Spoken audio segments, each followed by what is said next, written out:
Morning everyone, here in the greenhouse on this hot sunny day. I'm going to show you today how to take some cuttings from your geraniums and your pelargoniums. Now we here at the hospice keep all ours in these large containers. We don't tend to plant them actually out in the garden, and that's just so that we can bring them in the winter, overwinter them and have them again year after year. We also take cuttings from them so that we have fresh new plants every year for more containers, but also to sell them and also to replace some of our mother plants once they start looking a bit old and raggy and are not flowering as much. So I'm just here today to show you how to do that and to get more plants from just one. What you will need is either some tiny little seed trays with individual modules on them, or these kind of tiny little pots. We tend to do them in these little pots. You'll want some compost in them, just general purpose compost. Fill them up, pre-water them, so before you're about to do your cuttings, because the soil does need to be kind of warm and it needs to be moist, ready for your cuttings to go in. You'll also want some secateurs or some sharp scissors or a knife to be able to take your cuttings, and that should be it. We do also use rooting powder, so the tip of the cutting goes in the powder. You don't have to use that, we just do. There's no evidence to suggest that makes them any better than if you didn't use it.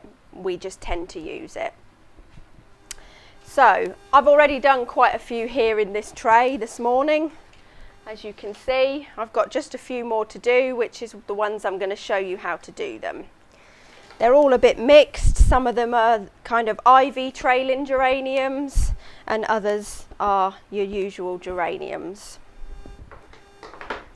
When it comes to taking your cutting, you only want kind of little short cuttings, because when it comes to geranium, the healthiest part of the plant is right at the growing tip, right at the top. That is the healthiest part of the actual plant. So you don't want them too long, not like your other cuttings from shrubs and so on. You only want them quite small, maybe only 3 or 4 centimeters long, if that. So I'm going to show you how to do one by using this plant so I can bring it close to you. Now what you're looking for is kind of a new shoot that has come just on the side of the plant, which I don't know if you can see it there, but this is just a new little shoot that's come off one of the main old woody stems, and that's actually perfect. It's not too long, we'll only want it about 3 or 4 centimeters, so I'll cut it off, trim it, and then we will take the leaves off it as well. So I'm just going to take that off. So that's your cutting. What I'm going to do next is actually cut the leaves off. I will leave possibly 1 or 2 at the top, but not too many, because otherwise all that's going to happen is they're trying to just put all this goodness into these lovely leaves and not put their roots down. So I will just cut all the leaves off it. And as I say, I'm only going to leave sort of 2 at the top. So I've just left 2 little ones at the top. Again, I'm going to trim the stem even more, because actually that is quite a long cutting. So I'm going to just cut it just to where there's like a leaf node.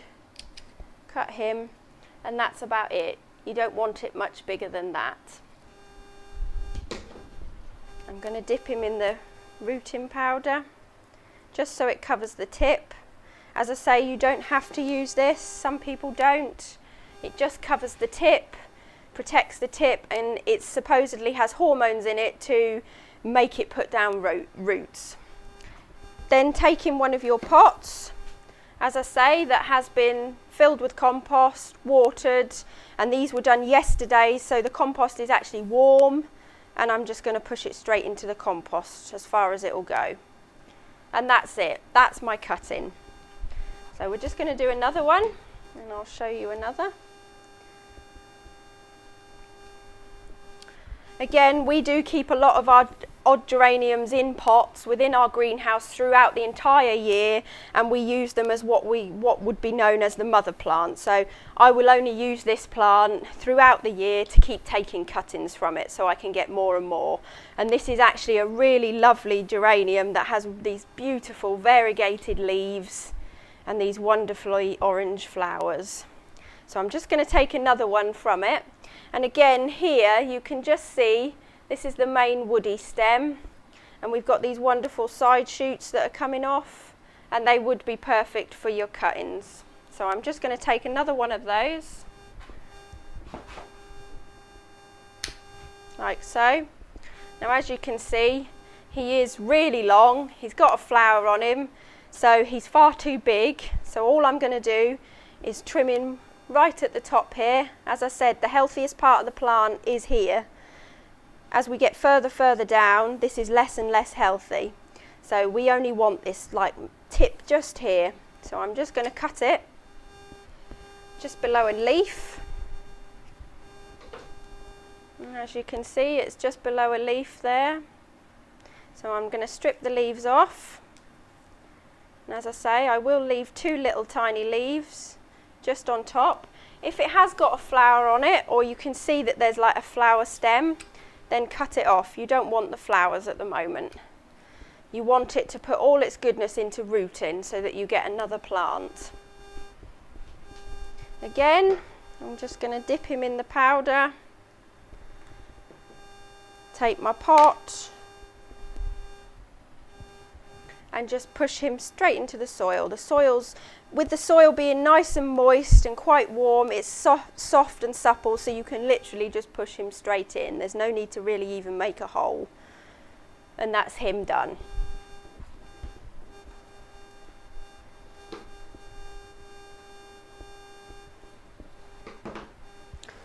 And as I say, from this tray, I've done 50 in this tray.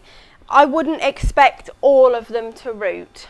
I would go on the basis that potentially only half of them are going to root for me.